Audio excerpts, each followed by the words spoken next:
L'équipe du lundi, chaque lundi de 19h à 20h. Allez Romain, on rentre en détail sur ce 16e de finale de Coupe de France.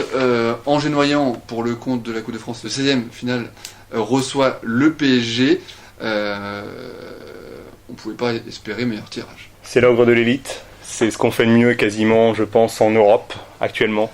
Avec des joueurs tout simplement exceptionnels, juste pour rappeler... Ça se construit tranquillement. C'est la nouvelle version est là depuis. Rapidement. Ça fait 2 ans que les Qatarites sont là, ils ont déjà acheté 6 ou 7 joueurs, ils ont déjà préparé la saison prochaine, il y a déjà 4 transferts. Et aujourd'hui, Romain, vite quand même. 13 matchs, 13 aujourd'hui, victoires. Romain te dit que c'est la référence européenne. Pour l'instant, il n'y a pas encore eu de titre majeur. Oui. Ça va venir. Ça viendra, je pense. Je pense Ça que viendra. c'est l'équipe qui est taillée pour devenir la référence européenne. Tout à fait. Bon, je pense que de toute façon leur objectif il est là, il est la Ligue des Champions. Il y a le championnat, il faudra y passer parce que de toute façon c'est la porte pour y aller. Mais l'objectif final, il est la Ligue des Champions le plus tôt possible, c'est sûr et certain. 13 Avec matchs, 13 les victoires. Qataris, Nasser El Khelaïfi à la tête. On va revenir donc sur ce tirage des scènes de finale de Coupe de France. Il s'est passé fin novembre, je crois. Qu'est-ce qui se passe dans la tête du président Christophe Madame quand on dit tu vas recevoir et c'est le PSG? Je vais pas le dire parce que ça pourrait être mal pris, mais non mais On va s'en prendre une belle. C'est-à-dire non mais parce que bon c'est une grande fierté parce que je veux dire ça va être le plus beau match qu'on aura organisé à Angers depuis bien longtemps donc c'était Noël avant l'heure pour nous en termes sportifs. Après en tant que président et gestionnaire c'est aussi une belle affaire, faut pas se cacher. C'est le début des envies. Ouais, c'est souvent la période Noël janvier qui est un petit peu calme en termes de handball, il y a la trêve internationale et tout ça. Pour nous cette année ça n'a pas été franchement calme. Donc on s'y est collé et puis bon maintenant on espère que tout va bien se passer, on a tout fait pour, on va organiser une belle fête et puis il se passera ce qui se passera Que faut-il attendre d'un tel match avant de parler du parquet? Sur le plan sportif, Voilà. ou Sur le plan sportif, sur le plan de la ville, sur le plan de l'image. Aujourd'hui, Angers-Noyant. Je crois que sur le plan de l'image, déjà, quand on voit comment ça s'est passé pour tout ce qui est billetterie, ça fait 3 semaines que la salle est pleine, on aura 3000 personnes, on ne peut pas en mettre plus. Vous auriez pu remplir 2 à 3 salles. Peut-être pas 3, mais en tout cas, on aurait pu remplir plus que ça. Déjà rien que ça, c'est intéressant l'engouement qu'il y a eu sur l'envie des gens de pouvoir assister à ça. Malgré que nous on soit en Pro D2. Je veux dire, moi le PSG on va aller voir que 2 fois dans les Pays de la Loire. On va aller voir une fois à Nantes en championnat, une fois à Angers en Coupe de France. Je pense que quand on est né dans le coin et qu'on aime le handball, c'était franchement le match à pas rater, quoi.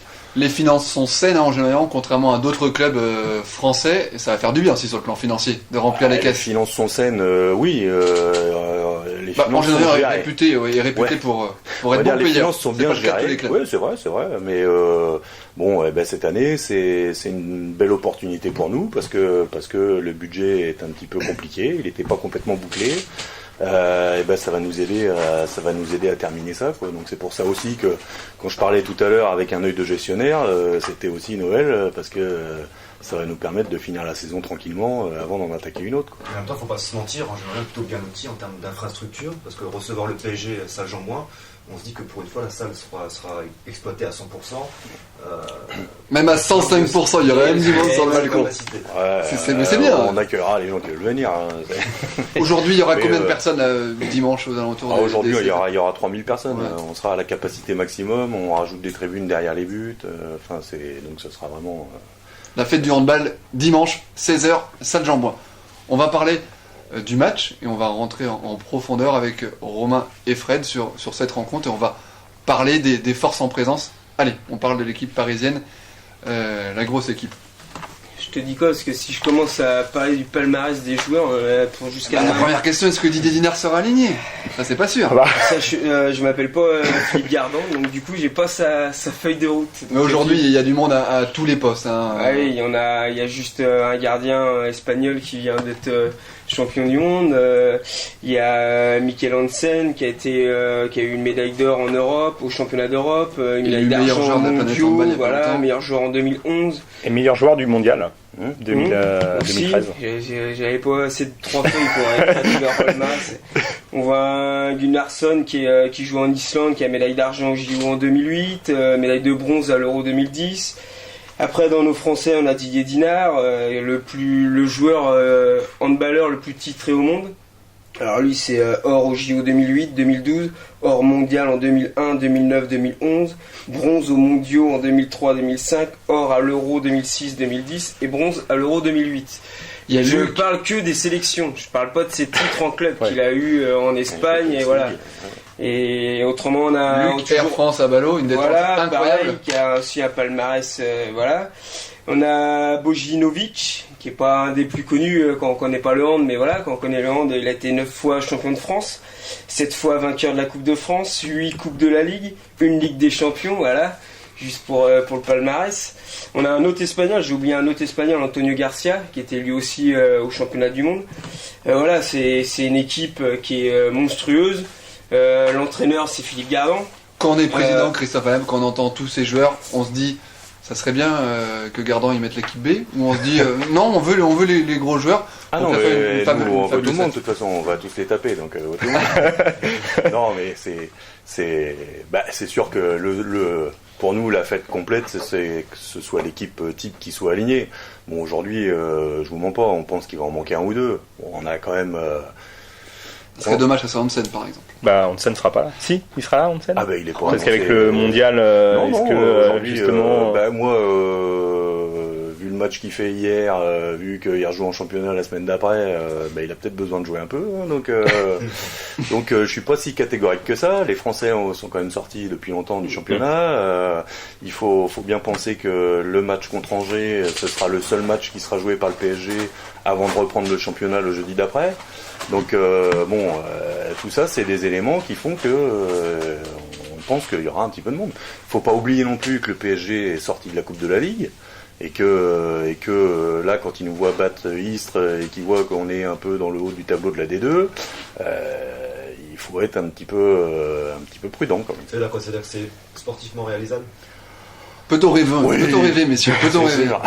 Non, rêver, on en rêve tous. On parle de rêve là. Mais bon, je pense avec leur palmarès long comme le bras, s'ils venaient se faire taper à Angers, je suis pas sûr que le Prince il soit en grande forme lundi, mais voilà, je vous dis sportivement, il se passera ce qui peut se passer. Faut pas prendre le match, ce sera pas un match au couteau sûrement, mais après c'est aussi faut pas non plus qu'on les regarde jouer quoi. Je veux dire, c'est ce que, et puis je pense pas que les joueurs non plus soient dans cet état-là. Ils ont conscience que des matchs comme ça, ils en joueront pas des dizaines de mille, donc ils ont envie de bien faire, et donc voilà, après le sport reste le sport. Hein. Parce que Romain, du Corée de l'Ouest, il y a des faire-valoir dans cette équipe angevine. Il y a des plus. Alors on va détailler un petit peu cette équipe angevine avec un joueur qui régale depuis le début de la saison. Il n'est pas dans les buts, il s'appelle pas Komenovic, il s'appelle Bakekolo. Bakekolo, c'est la recrue phare de David Penaud. On l'avait reçu il y a 3-4 mois. Il dit s'il fait cette saison, c'est normal.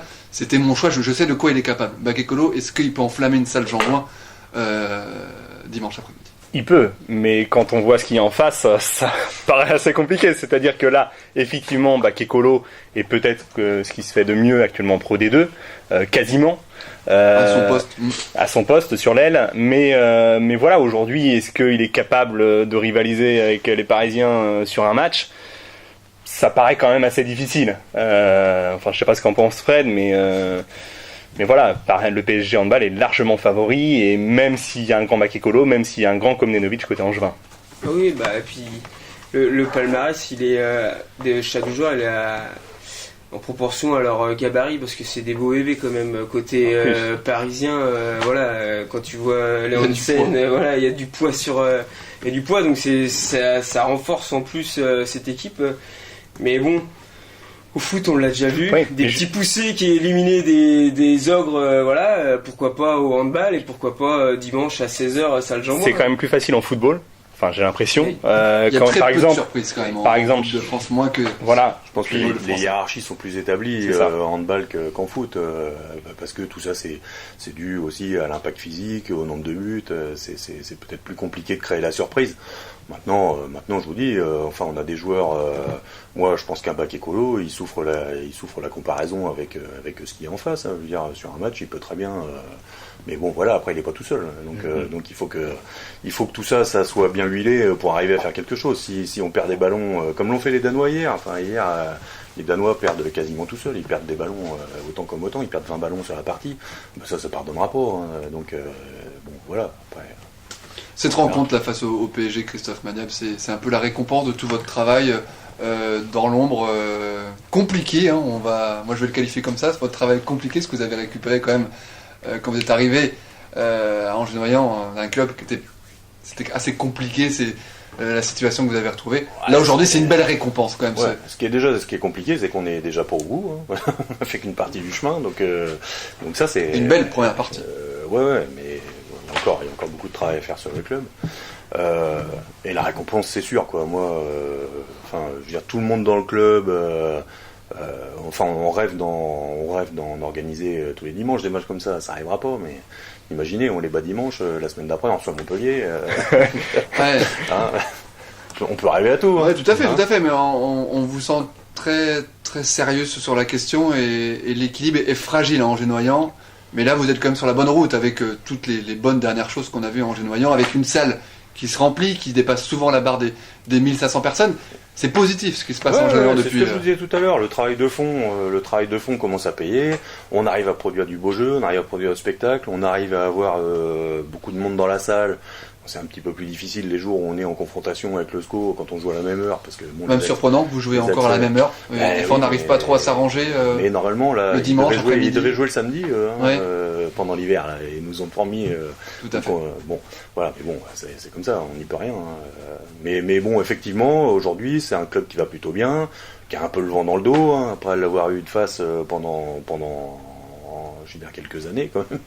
Et donc voilà, après c'est à nous de faire le travail pour que ça continue, de continuer à travailler sur les structures du club, de travailler avec les techniciens pour déjà former une ossature pour l'année prochaine, malgré tout, parce que effectivement il faut y penser dès maintenant, et puis continuer, quoi. En tout cas, vous savourez aujourd'hui à juste titre ce CM de finale de Coupe de France, parce que ça a été compliqué ces dernières saisons. Bien sûr. Dernière question là-dessus, après on donne la parole à Yann. Est-ce qu'à un moment, Christophe, vous avez hésité à rester président? Parce qu'il y a eu des semaines de doute. Ouais, mais je m'étais exprimé là-dessus. Et bon, parce que moi je suis aussi un homme de projet, donc quand ça avance pas aussi vite que je voudrais, à un moment donné on a des découragements, mais ce qui est important, c'est aussi qu'on n'est pas tout seul, et puis il y a des gens dans ce club qui valent aussi le coup à un moment donné de mettre un petit peu ses états d'âme dans la poche et puis de continuer coûte que coûte, parce que c'est aussi pour eux qu'on fait ça, et avec eux. Donc moi aujourd'hui c'est ce qui me fait avancer. Je pense qu'il y a des gens, il y a de la compétence, il y a des gens qui ont envie, et donc je suis pas tout seul dans la barque, donc j'ai plutôt envie d'emmener les gens avec moi que de les laisser faire tout seul. Mais ça peut changer. Chaque lundi de 19h à 20h.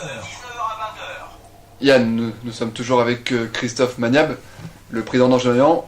Présentation du match Angers-Noyant PSG, c'est dimanche 16h. Ouais, non, je voulais simplement revenir sur ce que vous disiez, sur le fait qu'effectivement Angers-Noyant a plus que connu les montagnes russes ces dernières années.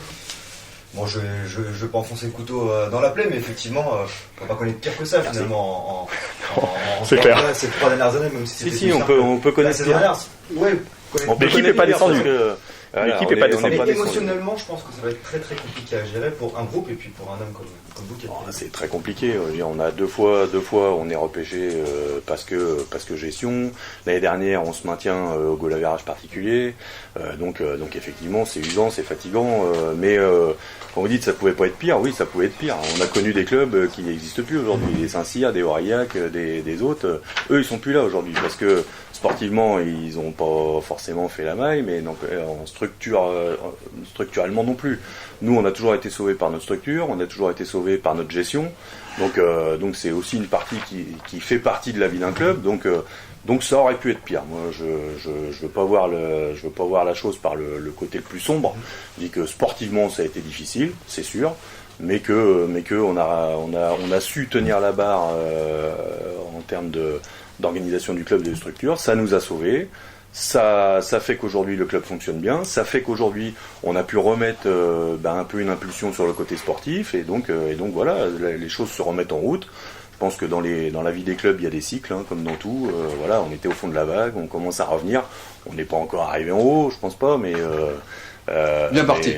Ouais, non, mais voilà, mais comme je dis, c'est souvent une réflexion que je fais. Moi, il y a souvent des cycles. Hein. Et c'est progressif parce qu'il y a eu un maintien sur tapis vert. L'année dernière, c'était un maintien sportif. Voilà, là, cette année, vous êtes dans les playoffs. Exactement. Ça progresse et c'est le principal. Il y a une consigne également pour ce match. Angers-Noyant qui reçoit le PSG dimanche soir, 16e de finale de la Coupe de France. Tous en rouge pour ce match. Donc vous êtes le président, je vous laisse faire le petit coup de promo. C'est mieux. Hein, j'ai vu là sur internet, bonnet, écharpe, tout ce qu'on a en rouge. Ben voilà, l'équipe d'Angers-Noyant c'est du rouge. Là, la salle sera plein comme un œuf. Eh ben, il faut en profiter pour leur montrer aux Parisiens que chez nous on sait recevoir et qu'on a des gens qui nous suivent et donc on a mis des choses en place pour que cette salle soit animée, pour qu'elle soit belle. Donc je laisserai la surprise aux gens qui seront là dimanche. Mais voilà, ça a fait partie des choses. Quand on dit qu'on a travaillé, forcément sur tout ce qui est billetterie et machin, et on a travaillé sur l'accueil, sur l'organisation de la journée, aussi pour créer un spectacle, quoi. Donc c'est une belle opération séduction surtout. Pour ouais, les gens bien qui sûr, vont bien découvrir sûr. aussi Angers-Noyant, bien sûr. Yann, pardon, excuse-moi. Quand je disais que c'est une belle opération séduction pour les gens qui viennent occasionnellement voir Angers-Noyant jouer, souvent ce type de match ça peut permettre de faire la promo. Romain et Fred pour finir sur l'interview, Christophe. On parle de promo et là tu parles de tous en rouge. Mais depuis le début de saison, il y a quand même une grosse opération et elle est très intéressante. C'est pour les spectateurs, c'est que les matchs ils sont à 2 €. Et je pense que c'est. Là, ils ont Excepté pour la Coupe de France. Là, ils c'est pas pareil. Et chaque chose a un prix. Hein, Voilà. Mais je pense que c'est bien, c'est une bonne chose. Ça doit être difficile au niveau du budget parce que ça rentre forcément moins d'argent. Mais au moins on voit une salle qui est. Je vais m'excuser auprès de Nico et de l'ABC, mais on voit une salle qui est pleine. Qui est beaucoup plus rempli que pour les matchs de l'ABC. Il y a un cop qui vient d'apparaître entre guillemets. Non, il fait son retour, il est revenu, il est de retour, il faisait un peu la gueule, il est revenu. On entend les jeunes qui sont qui chantent, qui mettent l'ambiance dans la salle, donc c'est bien, c'est une bonne chose. Il y a vraiment de l'ambiance dans salle Jean-Bouin tous les vendredis, tous les 15 jours. Donc c'est bien, on sent qu'il y a un élan derrière ce club et c'est vrai que ça va être une bonne récompense pour tout ce qui est bénévole, pour tout ce qui est amoureux de ce club et tous les spectateurs qui y vont tous les vendredis ce match face au PSG. Angers-Noyant, sur le chemin du retour et de la rédemption, c'était votre priorité, ça, revenir une place forte du handball français. Quand on parlait de la billetterie cette année, on a fait un peu le choix dans le budget de tirer un peu un trait sur la recette de billetterie parce que ça faisait partie des choses de fond. On voulait revoir du monde dans la salle, etc. Donc cette année, on a dit voilà, on tire un trait là-dessus et puis on essaie de travailler ça comme ça. Bon, l'année prochaine, je pense pas qu'on puisse se permettre, en tout cas à ce niveau-là, on réfléchira, mais de toute façon, ce sera pas. Moi, je suis pas pour faire des prix d'entrée rédhibitoires. Je préfère que ce soit un peu moins cher, qu'on ait beaucoup de monde. Que ce soit très cher avec avoir une partie d'élite, voilà. Donc, surtout en temps de crise. Quand même. Voilà, et vous parliez du COP, etc. Ce qui est intéressant, c'est que c'est quelque chose qui est rené à l'initiative des jeunes joueurs du club, qui se réapproprient un peu l'équipe première. Donc c'est très intéressant parce qu'il y a une vraie comment je veux dire, émulation. Ouais, voilà. Et donc c'est tous nos jeunes, moins de 18, moins de 17, moins de 15, tous les jeunes du club qui se regroupent dans le même coin, qui prennent la grosse caisse, qui nous font un peu l'ambiance. Qui se reconnaissent dans l'équipe première. Exactement. Alors que ça n'existait plus. Et donc ça, c'est très intéressant.